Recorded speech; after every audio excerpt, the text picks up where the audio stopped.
में तो हाफ वो फाइनल में आएगा 8 चैप्टर। हाँ, अब इसके बाद फाइनल ही होंगे। अब ये हाफ ईयरली हो जाएगा तो उसके बाद फाइनल ही होगा ना, उसके लिए तैयार करना है तो कर लेते हैं चैप्टर को। तो चैप्टर नंबर है 8, क्वाड्रिलेटरल्स।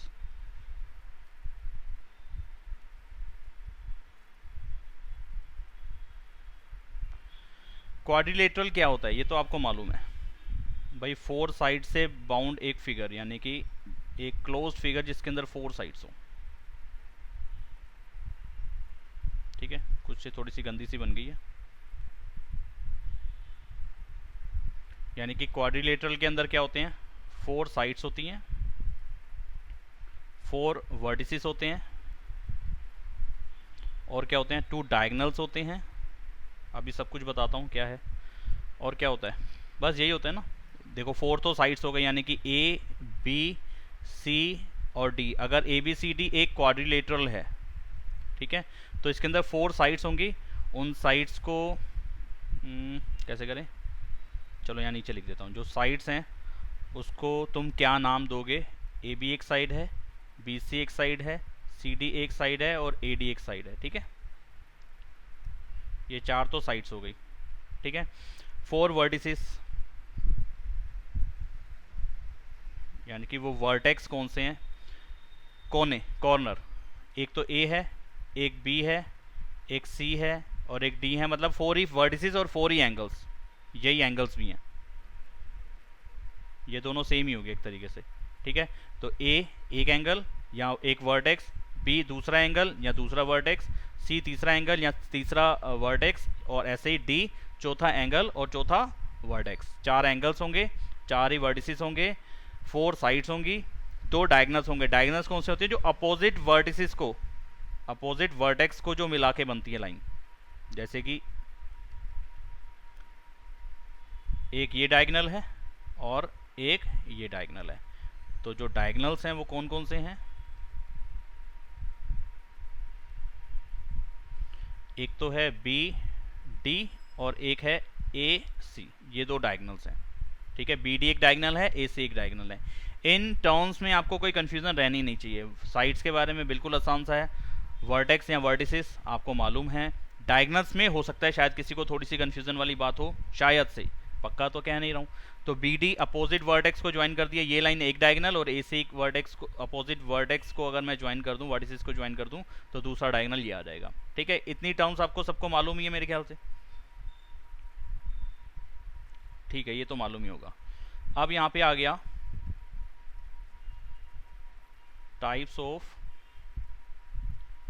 क्वाड्रिलेटरल। क्वाड्रिलेटरल का टाइप, किस किस टाइप का क्वाड्रिलेटरल होता है। ठीक है, एक तो आ गया नॉर्मल क्वाड्रिलेटरल। नॉर्मल का अलग से क्या नाम दूं, वो तो ऊपर बता ही दिया कि नॉर्मल क्वाड्रिलेटरल में क्या क्या चीज़ें होनी चाहिए, कि भाई 4 साइड्स होनी चाहिए, 4 वर्टिसेस होनी चाहिए, 2 डायगनल्स होते ही होते हैं। मतलब कि इस तरीके की जो फिगर है वो क्वाड्रिलेटरल है। अब इसमें किस किस टाइप का क्वाड्रिलेटरल होता है। सबसे पहला आ गया पैरालेलोग्राम। अब क्या आपने इसको बोलना है, कैसे इसको पढ़ना है, वो आपकी चॉइस है। कोई पैरालीलोग्राम पढ़ता है, कोई पैरालेलोग्राम पढ़ता है। ठीक है, जैसा आप चाहें वैसा पढ़ लो, उससे मेरे को पढ़ने या बोलने से मेरे को कोई परेशानी नहीं है किसी की भी। ठीक है, मैं पैरालेलोग्राम बोलूँगा। ठीक है, इसको, और इसको इन शॉर्ट ऐसे लिखना है, पैरेलल लाइंस बना के जी और एम। इसको लिखने का दूसरा तरीका ही है इसका। ठीक है, यानी कि अगर मैं ऐसा कहीं लिखूँ तो मतलब वो ये पूरा पैरेललोग्राम ऐसे ना लिख के मैंने ऐसे लिख दिया। ठीक है, तो पैरेलल लाइंस बनाई, ऊपर जी डाल दिया और साथ में एम डाल दिया, पैरेललोग्राम। ठीक है, अच्छा जी, टाइप्स ऑफ पैरेललोग्राम में सॉरी टाइप्स ऑफ क्वाड्रिलेटरल में पहला आ गया पैरेललोग्राम। अब पैरेललोग्राम की भी अपनी टाइप्स बनती हैं, तो मेन डिस्कशन आप आज इसी पे ही करेंगे, पैरेललोग्राम पे। पैरेललोग्राम में किस किस टाइप के पैरेललोग्राम होते हैं और उन सबका क्या क्या नाम है, पूरा चैप्टर उसी पे टिका हुआ है। बाकी फिर और जो क्वाड्रिलेटरल की टाइप्स आ गई, चलो एक तो ये लिख दी मैंने, ऐसे कर देते हैं। चलो एक तो ये बन गया, दूसरा दूसरा आ गया ट्रेपीजियम। ठीक है, और तीसरा इसके बाद आ गया काइट। ठीक है, एक बनता है पैरेललोग्राम, एक बनता है ट्रेपीजियम। रोमस। अभी बता रहा हूँ ना, सब कुछ बता रहा हूँ अभी। रोम्बस पैरेललोग्राम की एक टाइप है, ना कि क्वाड्रिलेटरल में ही इंक्लूड कर दोगे उसको। वही चीज़ें मुझे क्लियर करनी है। एक है काइट।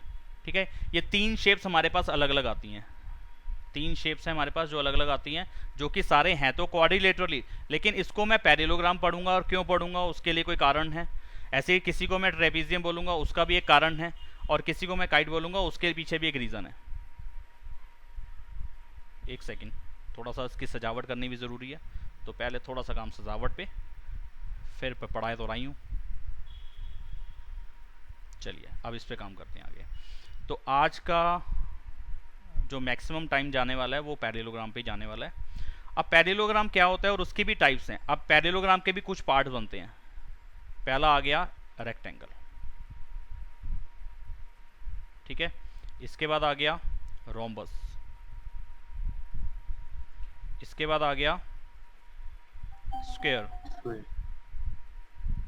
ठीक है, पैरेललोग्राम भी 3 टाइप का आगे बन गया। खुद पैरेललोग्राम तो है ही, रेक्टेंगल भी एक तरीके का पैरेललोग्राम है, रोम्बस भी एक तरीके का पैरेललोग्राम ही है, और स्क्वायर भी एक तरीके का पैरेललोग्राम भी है। ठीक है, यहाँ इसके ब्लू के अंदर के पार्ट है, तो इन तीनों को भी मैं ब्लू ही कर देता हूँ।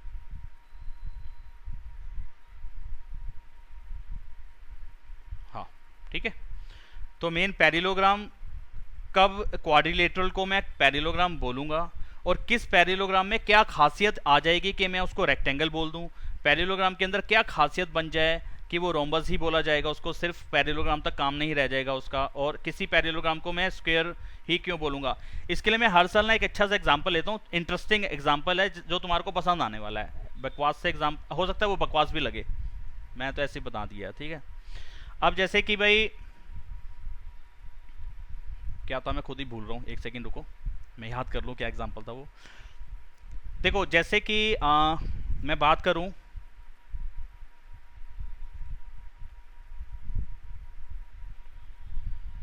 खतरनाक है ना काफ़ी, चलो ऐसे ही बेकार से ड्राइंग कर रहे हैं आज।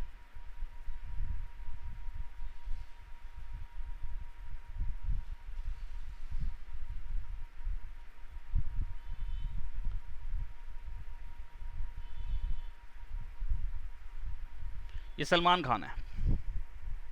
ठीक है सर। नहीं है ना, ये सलमान खान है ही नहीं। कहाँ है सलमान खान? सलमान खान थोड़ी ना ऐसा दिखता है सलमान खान, नहीं।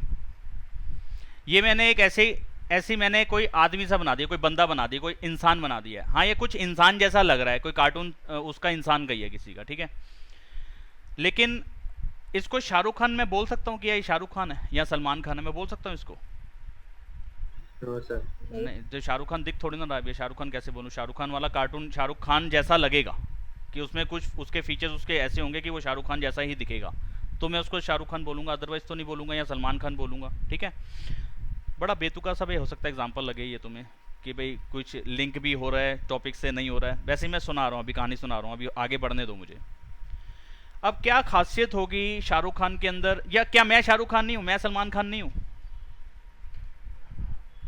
ऐसे करता है ना सलमान, नहीं कौन करता है ऐसा? शाहरुख खान करता है। शाहरुख खान करता है ऐसे करता है ना शाहरुख खान, ऐसे करके। तो मैं अगर ऐसे कर दूं तो क्या मैं शाहरुख खान नहीं हूँ? नो सर, हाथ थोड़े ऊपर, हाँ थोड़े ऊपर, ऐसे ऐसे नहीं, ऐसे सर थोड़ा पीछे की तरफ बेंड हो जाओ बस सर। बस अरे नहीं हो सकता ना, चेयर है, वरना खड़े होता तो मैं जरूर वो वाली एक्टिंग करके दिखाता। जब मैं क्लास में लाइव क्लास होती है ना यहाँ पे, तो मैं वो वाली एक्टिंग बड़ी ज़बरदस्त करके दिखाता हूँ, हर साल करके दिखाता हूँ, इसलिए थोड़ा सा याद है मुझे एक्टिंग उसकी। तो एक सेकेंड, हाँ मुझे खुद भी दिखना चाहिए ना कि मैं क्या कर रहा हूँ। तो शाहरुख खान में और मेरे में कुछ फ़र्क है? हाँ सर। फ़र्क तो है ना? क्या फ़र्क है? क्या मैं आदमी हूँ, क्या वो आदमी नहीं है? ये फ़र्क नहीं है, ये फ़र्क है क्या? है। नहीं, मैं भी आदमी हूँ और वो भी आदमी है, दोनों सेम है। इस तरफ से तो, इस टाइप से तो दोनों सेम है कि मैं भी एक आदमी हूँ और वो भी एक आदमी है, ठीक है। फिर मेरे में ऐसी क्या कमी रह गई है, उसमें ऐसी क्या खासियत आ गई कि वो शाहरुख खान हो गया, सलमान खान हो गया? उसका ये स्टाइल कुछ अलग है करने का, है ना। ये मैं बिल्कुल सेम कॉपी नहीं, या वो मेरी शक्ल वैसी नहीं है सेम, मैं ये कह सकता हूँ। मैं बहुत अच्छी एक्टिंग वैसी नहीं कर सकता, मैं वैसा गा नहीं सकता, या गाता तो खैर वो भी नहीं है, लेकिन मतलब मेन बात आ गई कि मैं वैसी एक्टिंग या वैसा डांस नहीं कर सकता, या उसके जैसा काम नहीं कर सकता जैसा वो करता है, ठीक है। तो उसके अंदर कुछ मेरे से अलग खासियत है, इसलिए वो सलमान खान है, ये शाहरुख खान है। क्या सलमान खान शाहरुख खान ही है? क्या सलमान खान और शाहरुख खान सेम है? दोनों ही तो एक्टिंग करते नो हैं, सर। वो दोनों भी तो एक्टिंग करते हैं, फिर क्यों अलग है?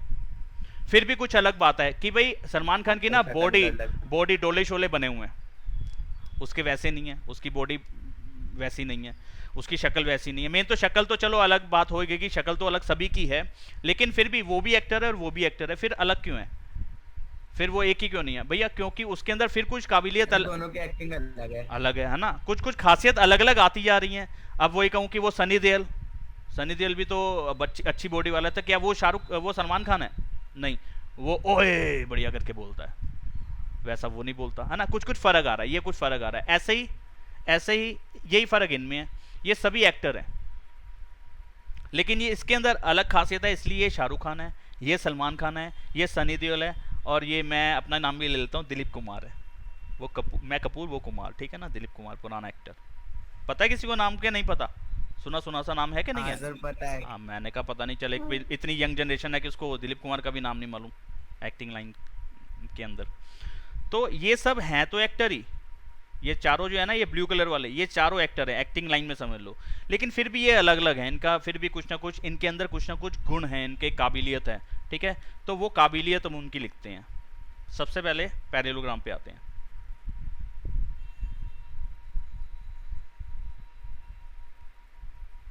तो ये क्या चीज बनाई है मैंने, क्या लिखा है? ये पैरेललोग्राम को लिखा है, ठीक है। पूरा लिख दूं, स्टार्टिंग में पूरा लिख देता हूं।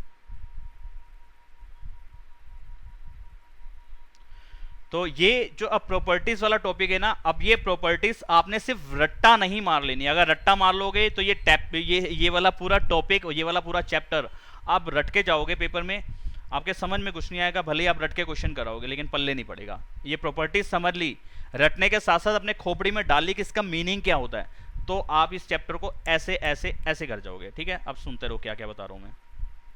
सबसे पहले इसके लिए एक डायग्राम, और एक खूबसूरत सा डायग्राम बनाऊंगा, अच्छा सा, ताकि प्रॉपर पैरेललोग्राम लगे, क्योंकि मेरे पास टूल्स है ना, तो मैं अच्छा भी बना सकता हूँ यहाँ पे। तो एक ये पैरेललोग्राम बना दिया, ए बी सी और डी। अब इनका जो नामकरण किया जाएगा, या इसको जो हम पढ़ेंगे, अगर मैं ए बी सी डी लिख रहा हूँ, ये 4 लेटर इंग्लिश के स्टार्टिंग में लिख दिए ए बी सी डी, और उसको ऐसे लिख दिया ए बी सी और डी, और कहा जी इसको पढ़ लो, ए बी सी डी एक क्वाड्रिलेटरल है, तो ये गलत पढ़ लिया आपने। पढ़ने का सिर्फ 2 ही तरीके हैं, या तो क्लॉकवाइज जैसे घड़ी चलती है, या एंटी क्लॉकवाइज घड़ी उल्टी डायरेक्शन वाली। स्टार्ट कहीं से भी करो, आपकी चॉइस है। ए से स्टार्ट करना है, ए से करो, बी से करना है, बी से करो, डी से करना है, डी से करो, सी से करना है, सी से करो। लेकिन आप जहां से भी स्टार्ट करोगे, या तो क्लॉकवाइज पढ़ोगे या एंटी क्लॉकवाइज रीड करोगे और वही लिखोगे। अदरवाइज नामकरण ही आपने गलत कर देना है उसका, ठीक है, बोलोगे ही गलत। अगर आपने ऐसा लिख दिया और आप इसको ए बी सी डी पढ़ रहे हो तो ये गलत है। इसको पढ़ेंगे ए बी डी सी, या फिर अगर ए से ही स्टार्ट करना है तो ए सी डी और बी। ए से स्टार्ट करके 2 ही तरीके से पढ़ सकते हो, स्टार्ट आप बी से भी कर सकते हो, स्टार्ट आप डी से भी कर सकते हो, स्टार्ट आप सी से भी कर सकते हो, लिखना पढ़ना, ठीक है, चॉइस आपकी है। किसी ने नहीं कहा कि ए से ही स्टार्ट करना है, ठीक है। पहली बात, ये गलती नहीं करनी है आपने। तो अभी मैंने सीक्वेंस में मैंने कैसे नाम लिखे हैं, क्लॉकवाइज लिखे हैं, ए से स्टार्ट करके फिर क्लॉकवाइज मैंने इसको लिखा है, ए के बाद बी, बी के बाद सी, सी के बाद डी। तो ये नाम मैंने ए बी सी डी लिख दिया, एक पैरेललोग्राम है ए बी सी डी। अब इसकी प्रॉपर्टीज में से पहली प्रॉपर्टी आएगी, अपोजिट साइड्स आर इक्वल। पहली प्रॉपर्टी, इसकी जो अपोजिट साइड्स होंगी वो इक्वल होंगी। किसी भी पैरेललोग्राम के अंदर अगर आपको मैं कह दूं कि ये एक शाहरुख खान है, अगर मैं बोल दूं कि ये बंदा शाहरुख खान है, उसकी शक्ल नहीं दिखाऊं, तो आप कहोगे हाँ यार शाहरुख खान वो जिसने ये वाली फिल्म में काम किया था, डीडीएलजे में काम किया था, किरण बढ़िया बोलता है, ऐसे ऐसे करता है, ये सब आपके दिमाग में आना शुरू हो जाएगा ना। सही बात कह रहा हूँ, गलत कह रहा हूँ? सर सही कह रहा हूं मैं, है ना। तो ऐसे ही मैं बोलूंगा जब भी कि एक पैरेललोग्राम है, तो आप कहोगे हाँ पैरेललोग्राम में अंदर खासियत होती है कि अपोजिट साइड्स तो इक्वल होती हैं, आमने सामने की साइड्स बराबर होंगी, अपोजिट साइड्स आर इक्वल। अब उसको यहाँ पे मैं लिख के दिखा रहा हूँ, मार्क भी कर रहा हूँ कि A B side D C side के इक्वल होगी, A D side B C side के इक्वल होगी। मैंने लिख भी रहा हूँ ए बी साइड इस फिगर के हिसाब से जो मैंने एक डायग्राम बनाया है, अगर उसको मैं पैरेललोग्राम बोल रहा हूं तो उसके अंदर उस नाम के हिसाब से क्या क्या चीजें बराबर होंगी मैं वो लिख रहा हूं। हमेशा ए बी और सी डी बराबर नहीं होगा मेरे बच्चों। अगर उस पैरेललोग्राम में ए बी सी डी ही नहीं है, या कोई ट्रेपीजियम बना दूं जिसके non parallel sides A B और सी डी लिख दूं, तो ए बी और सी डी हमेशा बराबर लिख के मत आना, रट्टा मत मारना। यही कह रहा हूं कि समझ के चलना फिगर के अंदर क्या चीज मैंने बोली है। इस फिगर के अंदर opposite sides are equal, opposite sides are equal का मतलब आमने सामने की साइड्स बराबर होंगी। चलिए लिख रहा हूं, A B is equal to C D and A D is equal to B C, ये पहला पॉइंट हो गया, ठीक है। दूसरी property, opposite sides are parallel, opposite sides बराबर भी होंगी और अपोजिट साइड्स पैरेलल भी होंगी, वो कभी भी नहीं कटेंगी। आमने सामने वाली साइड्स आपस में कभी नहीं कट सकती, रेलवे ट्रैक की तरह चलती जाएंगी अगर बढ़ाना है तो, ठीक है। ये वाली साइड्स भी कभी नहीं कटेंगी और ये वाली साइड्स भी कभी नहीं कटेंगी, समझ गए। Opposite sides are parallel. अब उसको मैं लिख के बता रहा हूं, यानी कि जो ऊपर साइड्स मैंने इक्वल लिखी हैं वो पैरेलल भी होंगी। अगर प्रॉपर्टीज दिमाग में रखना शुरू कर दिया आपने, क्वेश्चंस बड़े आसान हो जाएंगे लिखना उनको। अदरवाइज सिर्फ रट्टा मारोगे, सिर्फ रट्टा, और रट्टा मार के मैथ्स कभी नहीं होने वाला। इतनी गलतियां करोगे कुछ कहने की हद नहीं, ठीक है। बच्चों को पता ही होगा, रट्टा तो मारते ही हो। तीसरी प्रॉपर्टी इसके अंदर, अपोजिट एंगल्स आर इक्वल। अगर मैंने कह दिया कि ये शाहरुख खान है तो क्या क्या बातें दिमाग में आएंगी? किरण, ठीक है, डीडीएलजे में काम किया था, ऐसे ऐसे डायलॉग बोलता है, बहुत बढ़िया डांसर है, ये वो फलाना ढिमका। ऐसे ही पैरेललोग्राम बोलते ही आप कहेंगे अपोजिट एंगल्स इक्वल भी होंगे, ये प्रॉपर्टी भी उसके अंदर आएगी, यानी कि ये येलो वाला एंगल है तो ये भी येलो ही होगा, और अगर ये ब्लू कलर का एंगल जितने भी डिग्री का है सेम डिग्री का ये होगा, ठीक है। अपोजिट एंगल्स इक्वल होंगे, तो सीधी सीधी सी बात लिख देते हैं इसको। इसका मतलब एंगल ए और एंगल सी इक्वल होगा, ऐसे ही एंगल बी और एंगल डी इक्वल होगा। सिर्फ एक बात बोलनी है मैंने कि ए बी सी डी एक पैरेललोग्राम है, आप इसमें से कोई सा भी पॉइंट उठा के लिख सकते हो कि ये चीजें होंगी ही होंगी, पक्की बात है, ठीक है। आगे बता रहा हूं, फोर्थ प्रॉपर्टी। अब इस पे डायगोनल्स बना देता हूं, तो डायगोनल्स, हाँ इससे बनाते हैं। ये बड़ा गंदा काम हुआ है यार, पॉइंट पे नहीं आया ये तो।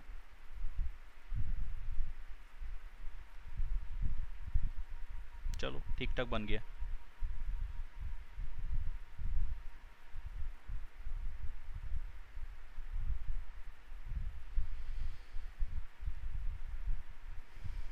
ये बनाए मैंने डायगोनल्स। तो इसमें क्या होगा, डायगोनल्स जो होंगे पैरेललोग्राम के वो एक दूसरे को बाइसेक्ट करेंगे। डायगोनल्स बाइसेक्ट ईच अदर, एक दूसरे को बराबर बराबर काट देंगे, दो टुकड़ों में बांट देंगे। यानी कि ये वाला पार्ट इस पार्ट के इक्वल होगा और ये वाला पार्ट इस पार्ट के इक्वल होगा, ठीक है। अगर और कलर डालना चाहते हो तो मैं ऐसे डाल देता हूँ कि ये ऑरेंज वाला पार्ट इस ब्राउन पार्ट के इक्वल होगा, ठीक है। और ऐसे ही तीन कट वाला पार्ट इस पॉइंट तक, ये वाला पार्ट, इसको मैं कौन सा कलर डालूं, चलो ये डार्क ब्लू है, थोड़ा डार्क कर देता हूँ इसको। ये वाली लाइन इस नीचे वाले पार्ट के इक्वल होगी, उसके लिए ये कर देता हूँ ऐसे, डार्क ब्राउन है ये, ठीक है। तो यहां लिख रहा हूं प्रॉपर्टी,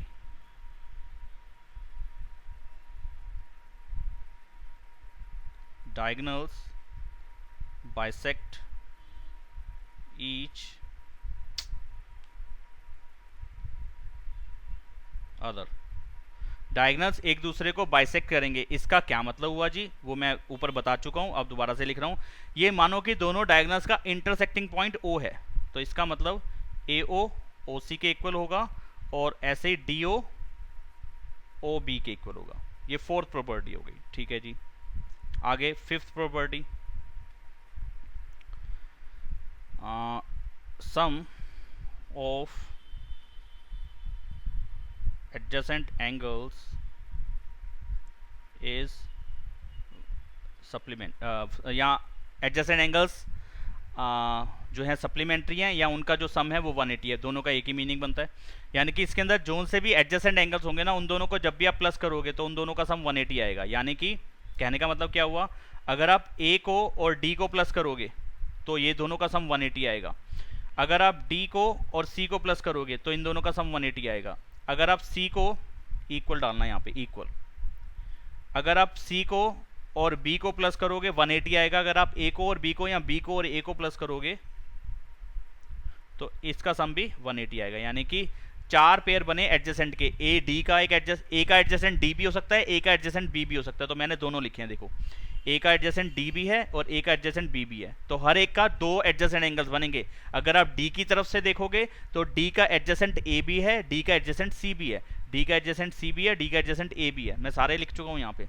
ऐसे ही सी का एडजेसेंट डी भी है। एडजेसेंट मतलब उसके साथ वाला एंगल।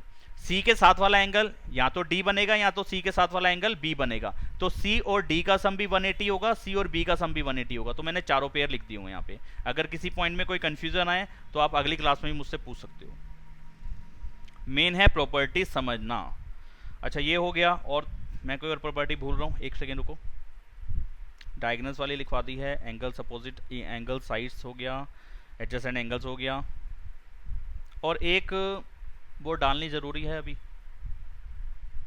वो इतनी खैर चलो लिखवा देता हूँ।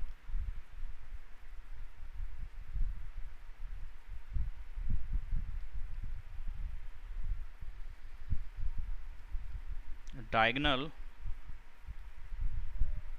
Divide it into 2 congruent triangles. 2 ऐसे वाला नहीं, ऐसे वाला लिख देता हूँ।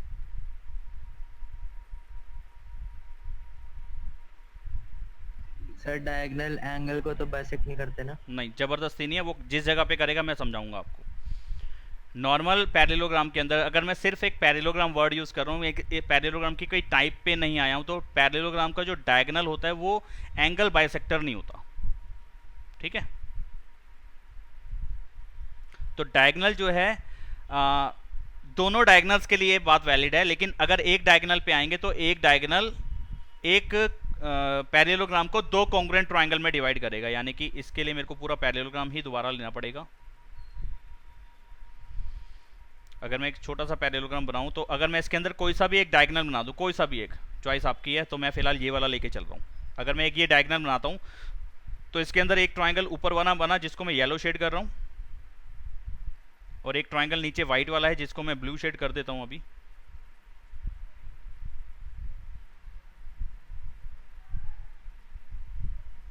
ये 2 ट्रायंगल बने और ये दोनों ट्रायंगल कॉन्ग्रुएंट होंगे।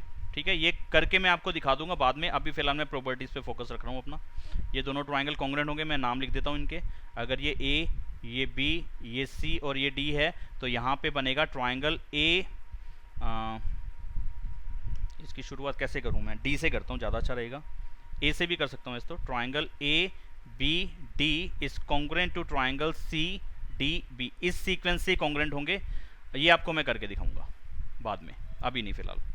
ठीक है, तो ये 6 प्रॉपर्टीज बनी। ज़्यादा यूजफुल प्रॉपर्टी है, 6 नंबर वाली है नहीं, ज़्यादा इसका यूज़ नहीं करेंगे, ये किसी और तरीके से यूज़ करेंगे हम। ये मेन जो प्रॉपर्टीज़ हैं ऊपर वाली, ये पाँच में से भी पहली 4 प्रॉपर्टीज़ बड़ी ज़बरदस्त हैं, वो हमारी काफ़ी क्वेश्चन में मदद करने वाली है। 5th प्रॉपर्टी भी काम आती है, ऐसा नहीं कि नहीं आती, और 6th प्रॉपर्टी भी काम आती है, ऐसा नहीं है कि वो काम नहीं आती। लेकिन हम उसके इस्तेमाल से ज़्यादा उसका इस्तेमाल ज़्यादा करते नहीं हैं। किसका करते हैं वो क्वेश्चन के टाइम पे आपको क्लियर होगा। तो ये बना एक पैरेललोग्राम। अगर मैं कहूँ कि एक पैरेललोग्राम है आपके पास ABCD, तो आप ये सारी बातें उसमें लिख सकते हो। Opposite sides are equal, opposite angles are equal, opposite sides are parallel, main property diagonal bisect each other. अगली प्रॉपर्टी की सम ऑफ एडजेसेंट एंगल जो है, एडजेसेंट एंगल का सम वो सप्लीमेंट्री होंगे या 180 होगा। और डायगोनल जो है हर एक डायगोनल पैरेललोग्राम का उसको 2 कॉन्ग्रुएंट ट्रायंगल में डिवाइड करेगा।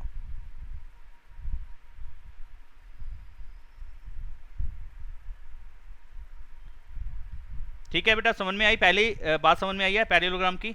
अब पैरेललोग्राम में एक टाइप आ गई, मतलब कि पैरेललोग्राम की टाइप में पहली टाइप आ गई रेक्टेंगल। अब रेक्टेंगल पे काम करते हैं।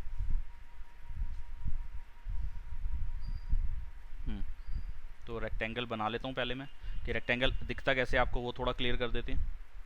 पता तो है वैसे, फिर भी मैं बना के दिखा रहा हूं आपको। ये बन गया एक रेक्टेंगल। ठीक है, इस तरीके का होता है रेक्टेंगल। तो इसमें क्या नाम दूं? ABCD दे दूं या PQRS दे दूं? ABCD दे देता हूं अभी।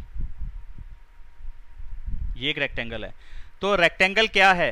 रेक्टेंगल भी एक पैरेललोग्राम ही है, यानी कि टाइप ऑफ पैरेललोग्राम पढ़ा रहा हूँ ना, ऊपर मैंने बना के दिखाया आपको रफ डायग्राम एक।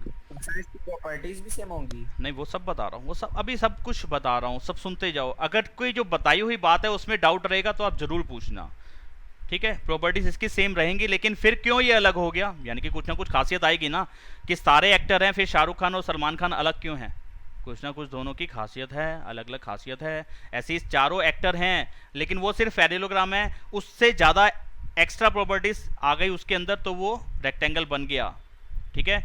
अब वो फ़र्क मैं आपको समझा रहा हूँ, ठीक है जी। ये रेक्टेंगल आ गया, तो रेक्टेंगल की प्रॉपर्टीज में क्या आएगा,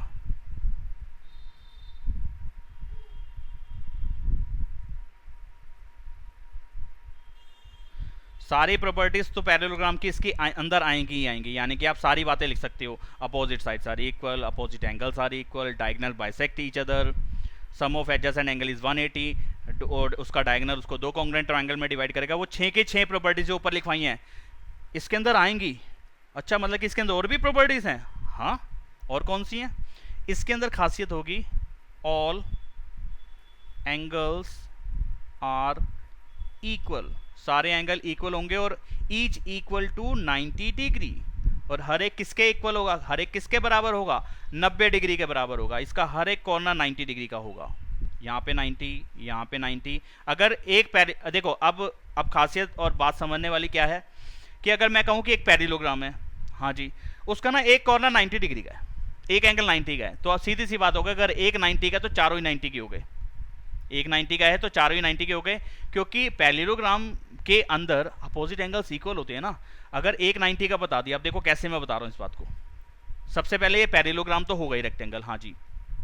तो क्वेश्चन किस तरीके के आते हैं, आपको कहेगा कि एक पैरेललोग्राम है, ठीक है, और उसका एक एंगल 90 है, बताओ वो क्या बनेगा।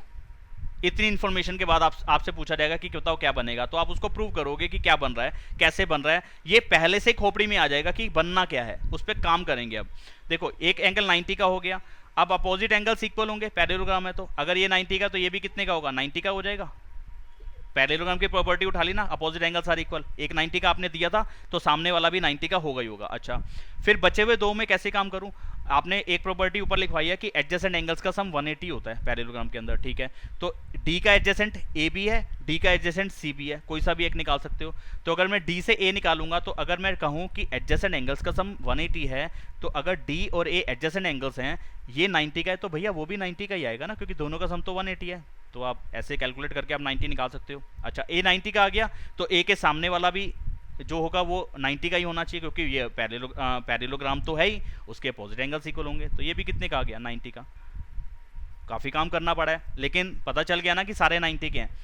तो एक पैरेललोग्राम के अंदर अगर एक एंगल 90 का है तो उसके सारे ही एंगल 90 के होंगे, यानी कि वो यहाँ पे क्या चीज़ बनने के लिए तैयार हो गया, वो रेक्टेंगल बन गया यहाँ पे, ठीक है। अगर किसी पैरेललोग्राम के अंदर मैं सारे एंगल 90 के करा दूं तो वो बन जाएगा रेक्टेंगल, ठीक है। और रेक्टेंगल के अंदर और भी खासियत आ रही है, कौन सी, ऊपर वाली प्रॉपर्टीज में जो 6 प्रॉपर्टीज लिखवाई हैं, इसके अंदर मैंने कहीं पे नहीं लिखवाया कि डायगोनल्स आर इक्वल, क्योंकि पैरेललोग्राम में ऐसा होता नहीं है। नॉर्मल पैरेललोग्राम जो ऊपर मैंने बना रखा है, इसके अंदर डायगोनल्स बराबर नहीं है, डायगोनल्स की लेंथ इक्वल नहीं है। आपको दिख रहा होगा कि एसी की लेंथ बड़ी है, डीबी की लेंथ छोटी है, ठीक है। लेकिन अब जो फिगर बनी है ना रेक्टेंगल के अंदर डायगोनल्स इक्वल होते हैं, तो यहाँ पे आ जाएगा डायगोनल्स आर इक्वल, ठीक है। यानी कि एक पैरेललोग्राम के अंदर ये दो बातें और जुड़ जाएं, ये दो बातें और जुड़ जाएं, या कोई सी एक बात भी जुड़ जाए तो वो रेक्टेंगल बन जाएगा, ठीक है। तो ये 6 7वें नंबर की प्रॉपर्टी और 8वें नंबर की प्रॉपर्टी, यानी कि 8 प्रॉपर्टीज होगी रेक्टेंगल की। ये बात समझ में आई है कि नहीं आई है? सर आई है। अच्छा, अगली जो फिगर है वो है रोम्बस पे आ जाता हूँ पहले मैं।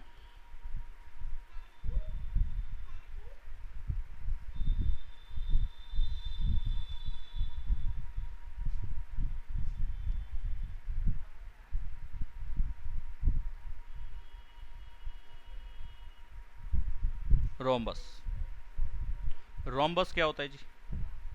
रोम्बस भी एक तरीके का पैरेललोग्राम ही है, ठीक है। तो मतलब कि सारी प्रॉपर्टीज पैरेललोग्राम की लगेंगी,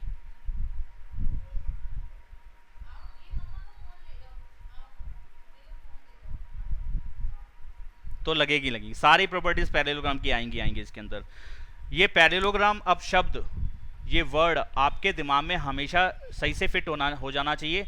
इसके आते ही आपके अंदर, दिमाग के अंदर 6 प्रॉपर्टीज घूमना शुरू हो जानी चाहिए, वरना ये चैप्टर नहीं होगा।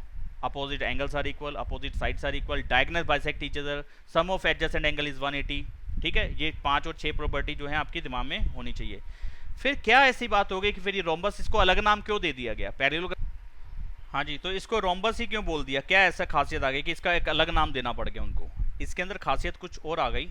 इसके अंदर ऑल साइड्स आर इक्वल, इसकी सारी साइड्स बराबर होंगी, यानी कि ये वाली साइड, अपोजिट साइड तो इक्वल होती थी, लेकिन यहाँ पे चारों की चारों इक्वल हो गई, यानी कि A B is equal to B C is equal to C D is equal to D A या ए डी। तो मैं यहाँ पे नाम इसका ए बी सी डी के हिसाब से मैंने चारों साइड्स लिख दी हैं। ठीक है, चारों साइड्स इक्वल होंगी।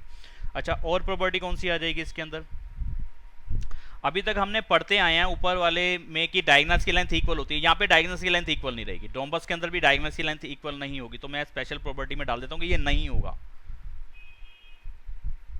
डायगोनल्स आर नॉट इक्वल, यहाँ पे डायगोनल्स इक्वल नहीं होंगे रोम्बस के अंदर, ध्यान देना। यानी कि 2 डायगोनल बनते हैं ना, A C is not equal to B D. इसका आगे यूज होना है, क्यों ऐसा लिखवाया मैंने, इसका अगली फिगर के अंदर इसका यूज बनेगा, इसका रोल है वहाँ पे। अच्छा, और कौन सी प्रॉपर्टीज आ गई? अभी तक हम लिखते आ रहे हैं ऑल प्रॉपर्टीज ऑफ पैरेललोग्राम। तो पैरेललोग्राम की एक प्रॉपर्टी थी, देखो यहाँ पे, कि डायगोनल बाइसेक्ट ईच अदर। चौथे नंबर की प्रॉपर्टी थी डायगोनल बाइसेक्ट ईच अदर। अच्छा जी, तो यानी कि वो बात इसमें भी होगी, रेक्टेंगल में भी? हाँ होगी, आपने लिखवा दिया ऑल प्रॉपर्टीज ऑफ पैरेललोग्राम इसके अंदर इंक्लूड है, यानी कि डायगोनल्स इस पे भी बाइसेक्ट करेंगे। इक्वल तो होंगे ही, लेकिन इसके डायगोनल्स बाइसेक्ट जरूर करेंगे एक दूसरे को, यानी कि ये इसके इक्वल होगा और ये इसके इक्वल होगा। और यहाँ पे चारों ही पार्ट एक तरीके से इक्वल हो गए, वो आगे का काम है, अभी उस पर और जाने की जरूरत नहीं है। इसके अंदर क्या होगा? इसमें डायगोनल्स तो बाइसेक्ट करेंगे ही, लेकिन इसमें डायगोनल्स 90 डिग्री पे बाइसेक्ट करेंगे। यहाँ पे आ जाएगा diagonals bisect each other at 90 degree, 90 degree. Sir एक सेकंड, वो रेक्टेंगल की प्रॉपर्टी दिखाना। कौन से वाली? मेरे को आवाज नहीं क्लियर आ रही। रेक्टेंगल की ये लो।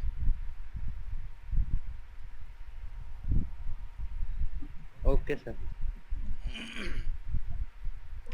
Diagonals bisect each other at 90 degree, यानी कि अगर मैं यहाँ पे दोनों डायगोनल बनाऊं, अभी कोशिश करता हूँ फ्री हैंड साफ बन जाए सही से, मतलब कि लाइन सीधी आ जाए, या टूल का यूज कर लूँ।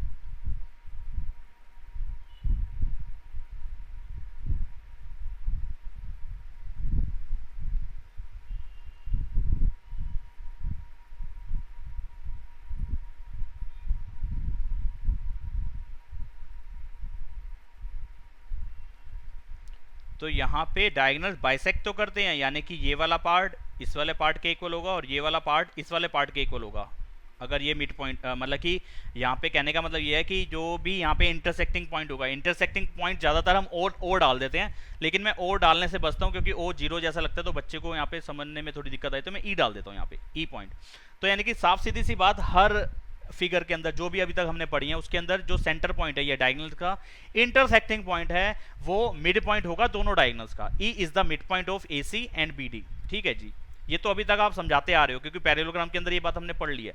लेकिन यहाँ पे ये वाला जो एंगल है ना, इसमें ये वाला एंगल 90 का बनेगा, यानी कि ये भी 90 का बनेगा, यानी कि ये भी 90 का बनेगा और यानी कि ये भी 90 का बनेगा। ठीक है, तो यहाँ पे डायगोनल्स जो इंटरसेक्ट कर रहे हैं, दोनों डायगोनल्स जहाँ पे इंटरसेक्ट कर रहे हैं, ये दो डायगोनल्स है मेरी, दोनों बाजुएं, ये जो है डायगोनल्स हो गए, ये डायगोनल्स इंटरसेक्ट करेंगे और यहाँ पे जो एंगल बन रहा है ना दो के बीच में, ये वाला एंगल, ये वाला जो यहाँ दिख रहा है, ये एंगल 90 डिग्री का है। यहाँ पे देखो, ये शेड करके दिखा रहा हूँ येलो, ये एंगल 90 का है, तो इसके ठीक सामने वाला वर्टिकली अपोजिट 90 का हो जाएगा ना। ठीक है, अच्छा इसके साथ वाला ये ग्रीन वाला, ये मैं लीनियर पेयर का यूज करके निकाल सकता हूँ, ये भी 90 आएगा, तो ठीक उसके सामने वाला वर्टिकली अपोजिट ये भी कितने का आ जाएगा, 90। तो एक 90 तो चारों 90, तो यानी कि डायगोनल्स क्या है, एक दूसरे पे परपेंडिकुलर बाइसेक्टर हैं एक दूसरे के, तो उसको हम ऐसे लिख देते हैं, डायगोनल्स एक दूसरे को बाइसेक्ट करते हैं, आधा तो करते ही हैं, साथ में 90 डिग्री का एंगल भी बनाते हैं। अच्छा, ये अच्छी प्रॉपर्टी है, आगे यूजफुल है, काम आएगी, याद रखनी जरूरी है। बस इतनी प्रॉपर्टीज उसके अंदर जुड़ेंगी और पैरेललोग्राम के अंदर तो वो रोम्बस बन जाएगा। यानी कि डायगोनल्स इक्वल नहीं होने चाहिए, सारी साइड्स इक्वल होनी चाहिए, ठीक है, और डायगोनल्स एक दूसरे को 90 डिग्री पे बाइसेक्ट करने चाहिए। अच्छा आगे बढ़ जाते हैं, अगली फिगर आ गई यहाँ पे स्क्वायर। स्क्वायर मैं इससे ही बना सकता हूँ। अच्छा ये क्या है स्क्वायर,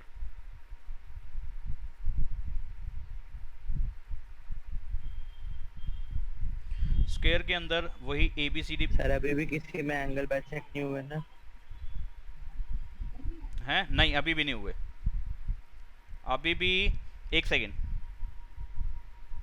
इसमें हो जाएंगे, यहाँ पे हो जाएंगे, यस सर, आपस में होते हैं सर। यहाँ पे हो जाएंगे, लेकिन वो प्रॉपर्टी अलग से इंक्लूड नहीं की है, इसके अंदर अलग से दिखाने की जरूरत नहीं है।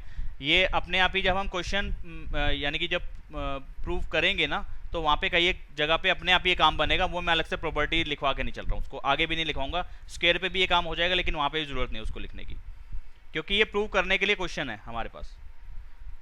आपको दिखाऊंगा मैं अभी, वहाँ पे हो जाएगा, क्योंकि वहाँ पे आइसोस्केलस ट्रायंगल बन रहा है ना, और यहाँ पे नहीं बन रहा। हाँ, तो इस पे नहीं होगा और उस पे नहीं होगा, जो अभी तक लिखवाया प्रॉपर्टी नॉर्मल पैरेललोग्राम पे नहीं होगा, रेक्टेंगल पे भी नहीं होगा, रोम्बस पे हो जाएगा कि डायगोनल्स जो हैं एंगल बाइसेक्टर भी हैं साथ साथ। यानी कि ए को, ये वाली लाइन ए को भी बाइसेक्ट कर रही है, सी को भी बाइसेक्ट कर रही है, और BD वाली लाइन बी एंगल को बाइसेक्ट कर रही है और डी को भी बाइसेक्ट कर रही है। सेम यहाँ पे भी हो जाएगा, लेकिन लिखने की जरूरत नहीं है उसको अलग से प्रॉपर्टी में। तो स्क्वायर में क्या खासियत है जी, जो इसका नाम हमने स्क्वायर डाल दिया है, अलग से फिगर क्यों पढ़ रहे हैं ये, इसको पैरेललोग्राम ही क्यों नहीं पढ़ लिया?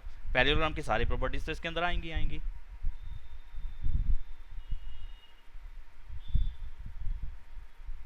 सारी प्रॉपर्टीज पैरेललोग्राम की आएंगी। अच्छा इसके अंदर क्या होगा, ऑल एंगल्स। अब ये सबसे लास्ट में क्यों लिखवाई है, क्योंकि सबसे ज़्यादा प्रॉपर्टीज ये लेके बैठी है फिगर, या ये डायग्राम लेके बैठा है, या ये चीज लेके बैठा है, जैसे मर्जी समझ लो ना। ऑल एंगल्स आर इक्वल, सारे एंगल्स इक्वल होंगे। अब जब भी सारे एंगल्स इक्वल होंगे तो हर एक एंगल 90 डिग्री का ही होगा, क्योंकि angle sum property of quadrilateral, ऊपर मैंने लिखवाई नहीं है, लिखवा देनी चाहिए थी यहाँ पे, कि यहाँ पे जो चारों एंगल है ना, angle A, angle B, angle C और एंगल डी, इन चारों का सम 360 होता है। ठीक है, चारों एंगल्स का सम कितना होता है, 360।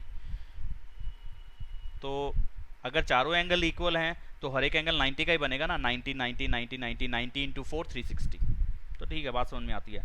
अच्छा यार, सारे एंगल इक्वल 90 डिग्री के एक फिगर पहले में भी थे, देखना जरा, ये देखो, all angles are equal to 90 degree, सारे एंगल जो है वो 90 डिग्री के इक्वल हैं। अच्छा तो फिर ये स्क्वायर क्यों, वो रेक्टेंगल क्यों? यानी कि रेक्टेंगल और स्क्वायर में कुछ ना कुछ फर्क रह गया ना। आगे देखो,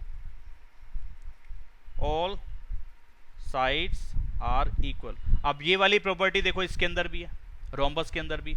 अच्छा, कहीं पे मुझे मिले यार सारी ऑल प्रॉपर्टीज ऑफ पैरेललोग्राम आ जाएं, उसके बाद सारे एंगल 90 के आ जाएं, तो वो क्या बनने वाला है सबसे पहले बताओ? अगर सारे प्रॉपर्टीज पैरेललोग्राम की उसके अंदर आ रही है, या मैं ऐसे बोलूं कि एक पैरेललोग्राम के अंदर सारे एंगल इक्वल हैं, यानी कि सारे कॉर्नर वाले जो एंगल है वो इक्वल है, 90 डिग्री के हैं, तो वो सबसे पहले क्या बनेगा?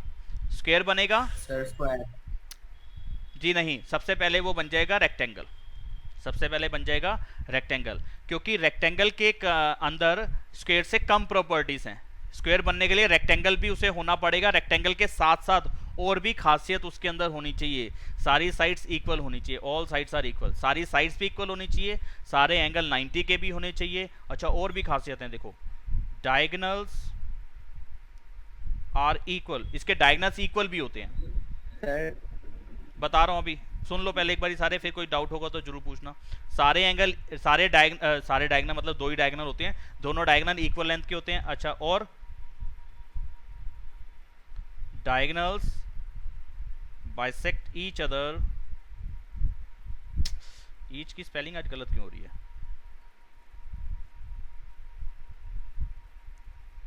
एट 90 डिग्री, ठीक है।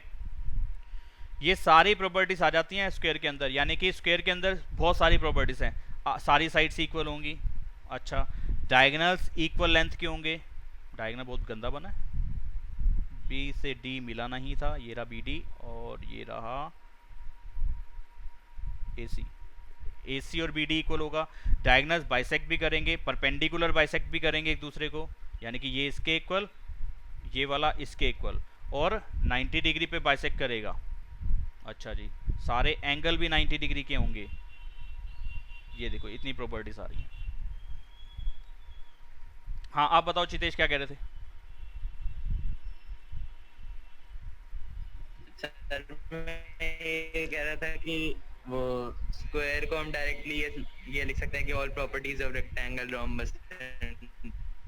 स्क्वायर को क्या लिख सकते हैं कि ऑल प्रॉपर्टीज ऑफ, नहीं, ऑल प्रॉपर्टीज ऑफ रोम्बस की सारी प्रॉपर्टीज नहीं। देखो ना, रोम्बस में क्या है, रोम्बस में सारी साइड्स इक्वल होती हैं, लेकिन रोम्बस के सारे एंगल 90 के नहीं होते। ठीक है, अगर मैं रेक्टेंगल पे आता हूं तो रेक्टेंगल के सारे एंगल 90 के होते हैं, लेकिन सारी साइड्स इक्वल नहीं होती। तो यानी कि अभी क्वेश्चन के टाइम पे सारी बातें क्लियर होंगी कि कब हमें क्या क्या बातें करनी होंगी। मेन है अभी प्रॉपर्टीज सारी क्लियर हो जानी चाहिए अपने को। ये बातें क्लियर हो रही हैं जो मैंने समझाई हैं अब तक सभी को? अच्छा ये प्रॉपर्टीज क्लियर होंगी तो बड़े आराम से क्वेश्चन समझ में आने शुरू हो जाएंगे। प्रॉपर्टीज क्लियर नहीं होंगी तो फिर दिक्कत आएगी। अभी मैं इस पे बेस्ड एक क्वेश्चन लेता हूँ।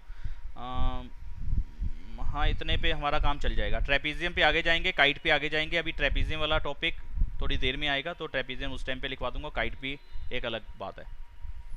चलो तो इस पे बेस्ड एक क्वेश्चन लेके देखते हैं पहले तो।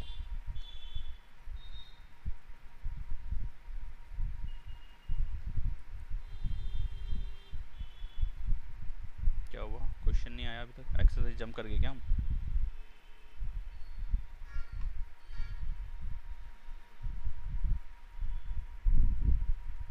ये देखो फर्स्ट क्वेश्चन नहीं ले रहा हूँ, बहुत आसान है। पहले सेकंड से शुरुआत कर रहा हूँ। अभी एक्सरसाइज 8.1 ही है ना? हाँ, मैंने कहा कहीं दूसरी तो नहीं खुल गई।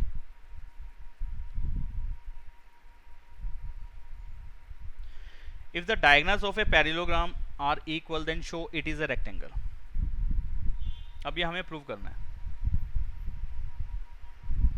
यानी कि दिया क्या हुआ है, एक पैरेललोग्राम दिया है, तो हमें सिर्फ इतना मालूम है कि एक पैरेललोग्राम दिया है। हम ऐसे फिगर बना के चलेंगे पैरेललोग्राम के जैसी, लेकिन वो क्या बन जाना चाहिए, वो रेक्टेंगल बन जाना चाहिए। यानी कि रेक्टेंगल वाली सारी प्रॉपर्टीज इसके अंदर मुझे दिखानी पड़ेंगी। आपने दिया पैरेललोग्राम, तो मेरे को सिर्फ आपने ये बता दिया कि एक पैरेललोग्राम है। अब उसके अंदर और क्या बताया, the diagonals of a parallelogram are equal. Diagonals equal हैं, ये बता दिया आपने कि ये वाला डायगोनल और ये वाला डायगोनल इक्वल है। ठीक है, ये बता दिया आपने। अब वो कहते हो कि प्रूव करो कि एक रेक्टेंगल है। रेक्टेंगल होने के लिए क्या क्या चीजें होनी चाहिए? देखो अब रेक्टेंगल पे आओ। पहले तो रेक्टेंगल होने के लिए वो एक पैरेललोग्राम होना चाहिए, क्योंकि सारी प्रॉपर्टीज पैरेललोग्राम की उसके अंदर आती हैं। वो आपने दे ही दिया कि एक पैरेललोग्राम है। ठीक है, तो आपको एक तरीके से पैरेललोग्राम की सारी प्रॉपर्टीज उस फिगर के अंदर तो मालूम चल गई। जो आपने एबीसीडी को एक पैरेललोग्राम बोला था, उसके अंदर सारी पैरेललोग्राम की प्रॉपर्टीज तो आ गई। अब मुझे उसको क्या बनाना है, रेक्टेंगल। रेक्टेंगल के लिए दो बातें और ऐड करनी पड़ेंगी, 7वें नंबर की प्रॉपर्टी और 8वें नंबर की प्रॉपर्टी। 7वें नंबर की प्रॉपर्टी है सारे एंगल 90 डिग्री के, और 8th नंबर की जो प्रॉपर्टी है डायगोनल्स आर इक्वल। तो ये वाली 8th वाली प्रॉपर्टी तो आपने क्वेश्चन का हिस्सा बना दिया, आपने दे दिया इस चीज को कि diagonals of parallelogram are equal. यानी कि पैरेललोग्राम के अंदर आपने खुद ही दे दिया कि उसके डायगोनल्स इक्वल हैं। तो 8वें नंबर वाली प्रॉपर्टी तो आपने दे दी ना। मुझे अब कौन सी प्रॉपर्टी बतानी है, सिर्फ 7वें नंबर वाली प्रॉपर्टी कि सारे एंगल 90 डिग्री के। अगर एक पैरेललोग्राम के अंदर सारे मतलब कि दोनों डायगोनल्स की लेंथ इक्वल हो, और साथ में, क्योंकि डायगोनल्स की लेंथ और भी कहीं इक्वल होती है। आप देखो डायगोनल्स की लेंथ एक स्क्वायर में भी इक्वल होती है। तो मैं स्क्वायर बोलूं कि उसको रेक्टेंगल बोलूं, क्या बोलूं? ठीक है, तो मुझे अब क्या बताना पड़ेगा कि इसके सारे एंगल 90 डिग्री के भी हैं। तो सिर्फ दो ही प्रॉपर्टीज मैं मिलाऊंगा पैरेललोग्राम के अंदर। सिर्फ दो ही प्रॉपर्टी डाल रहा हूं कि सारे एंगल 90 डिग्री के हैं और डायगोनल्स की लेंथ इक्वल है। ये आपने दे दिया, तो यहां पहुंचने के बाद सिर्फ वो रेक्टेंगल बनेगा। आप स्क्वायर नहीं बोल सकते। स्क्वायर बताना है तो मुझे ये भी बताना पड़ेगा उसकी सारी साइड्स भी इक्वल हैं। तो वो कहीं ऐसा हिंट आपने दिया होना चाहिए, या तो या आप मुझसे पूछ रहे होने चाहिए कि उसको स्क्वायर तक ले जाओ। अगर मैं वहां तक नहीं ले जा रहा हूं या मैं ले जा नहीं पा रहा हूं, तो फिर वो रेक्टेंगल तक ही रुक जाएगा। ठीक है, तो आपने क्या करना है, उसको पैरेललोग्राम बताना है, ये आपने बता के दे रखा है, उसके डायगोनल्स इक्वल करने हैं, ये आपने दे दिया है। मेरे को सिर्फ ये वाली 7th नंबर की प्रॉपर्टी बतानी पड़ेगी उसके अंदर कि सारे एंगल 90 डिग्री के हैं, बस इतना सा काम करना है। तो इसका मतलब ये फिगर तो खैर मुझे चाहिए थी, मैंने इसको क्यों हटा दिया, चलो।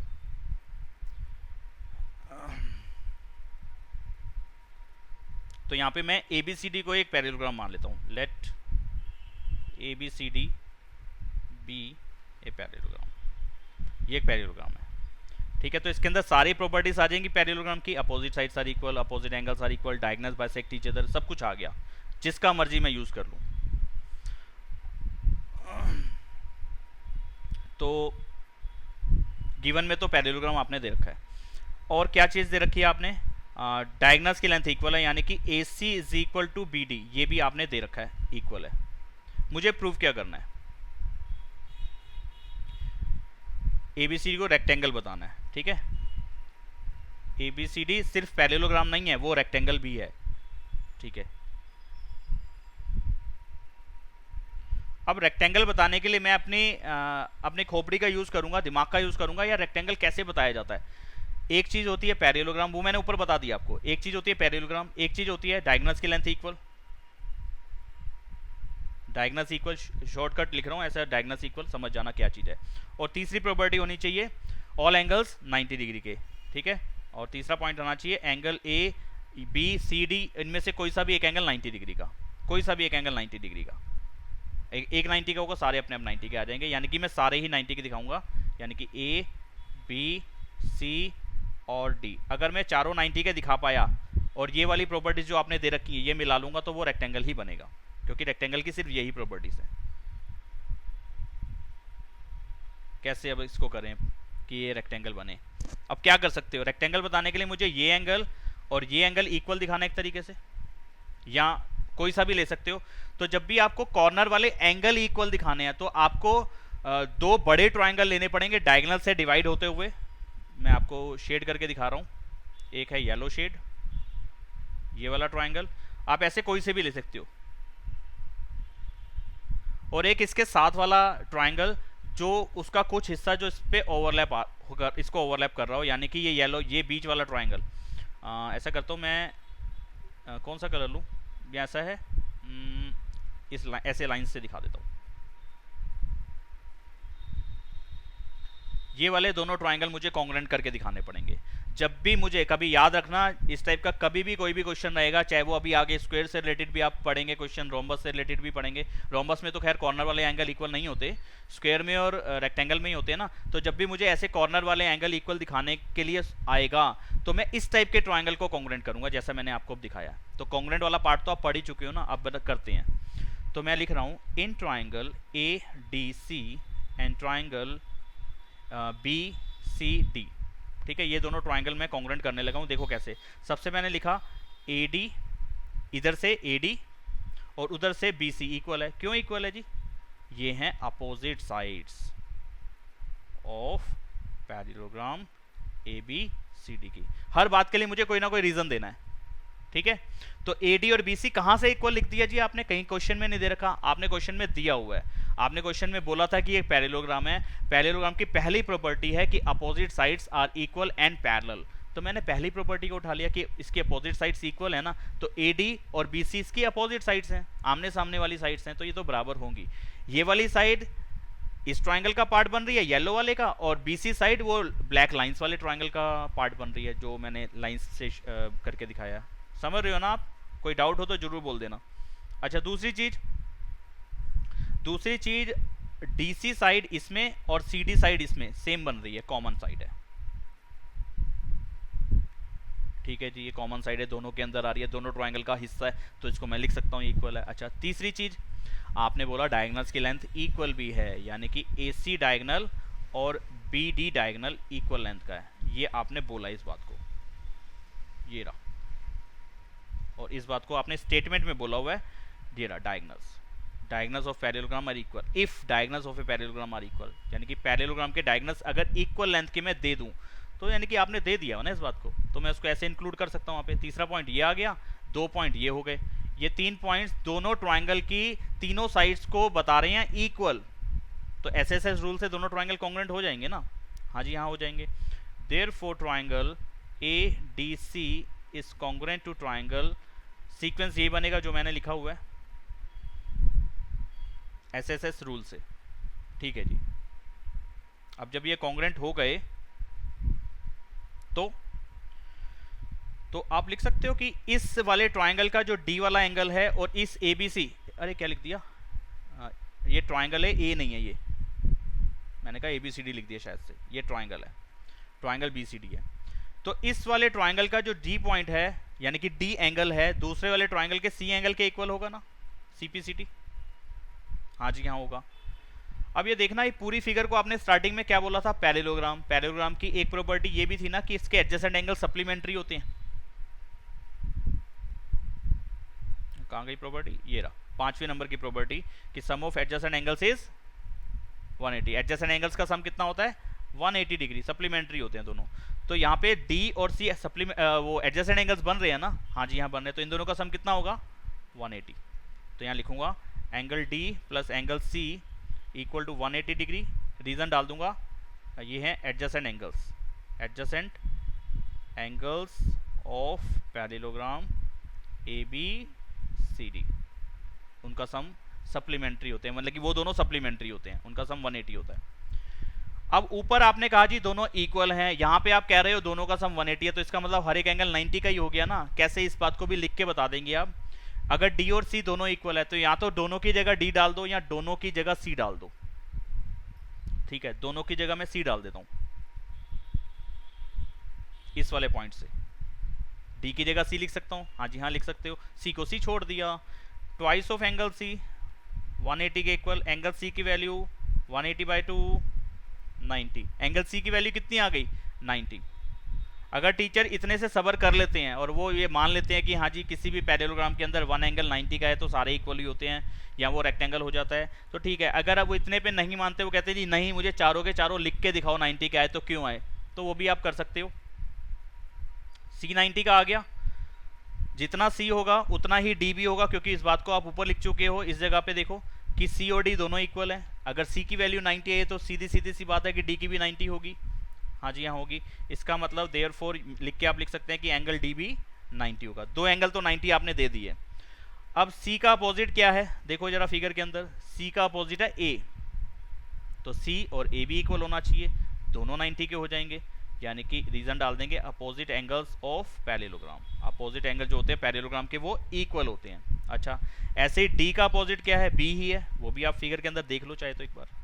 डी का सामने वाला एंगल कौन सा है, बी है। और पैरेललोग्राम की एक प्रॉपर्टी ये भी थी कि उसके अपोजिट एंगल्स तो इक्वल होते हैं भाई। अगर डी को आप 90 का बता चुके हो तो इसका मतलब बी भी 90 का है। ऐसे ही आपने सी को 90 का बताया तो इसका मतलब ए भी 90 का है। तो from 1 and 2 angle A, angle B, angle C and angle D, ये चारों के चारों कितने डिग्री के हो गए, 90 डिग्री के। ठीक है, देयरफॉर अब मैं लिख सकता हूं कि A B C D is a rectangle. ये एक रेक्टेंगल है। यहां आप प्रॉपर स्टेटमेंट दे सकते हैं कि in parallelogram all angles are 90 degree, therefore it is a rectangle. बोलो बात समझ में आई है कि नहीं आई है, क्वेश्चन को कैसे लिखना है। ये प्रॉपर्टीज से ही हमें समझ में आएगा कि प्रॉपर्टीज क्या क्या हैं और मुझे क्या क्या क्वेश्चन के अंदर मालूम है और कौन सी बात रह गई। ये प्रॉपर्टीज मेरे दिमाग में थी ना, तो आपने फटाफट पता लगा लिया कि यार 7वें नंबर की प्रॉपर्टी मुझे बतानी है बस, बाकी सारी तो आपने दे दी। ऑल प्रॉपर्टीज ऑफ पैरेललोग्राम तब लग गई क्योंकि आपने पैरेललोग्राम वर्ड यूज कर लिया। दूसरी प्रॉपर्टी आपने दे दी थी डायगोनल्स इक्वल हैं, तो सिर्फ मुझे एक ही प्रॉपर्टी बतानी थी कि सारे एंगल 90 के और हो जाएं। किसी भी पैरेललोग्राम के अंदर अगर सारे एंगल 90 के हो जाते हैं तो उस टाइम पे वो क्या बन जाता है, रेक्टेंगल बन जाता है। तो मुझे बस उस प्रॉपर्टी को उठाना था। बोलो बात समझ में आई कि नहीं आई सर? अब अगले आज आप प्रॉपर्टीज पे फोकस करेंगे। आज की क्लास सिर्फ प्रॉपर्टीज पे थी और इन प्रॉपर्टीज का मैंने एक क्वेश्चन पे यूज करके दिखा दिया। अगली क्लास में मैं सारे क्वेश्चन स्टेप बाय एक एक करके ले लूँगा 1 by 1 और आगे करते हैं अगला काम। ठीक है, आज के लिए बस इतना ही करते हैं।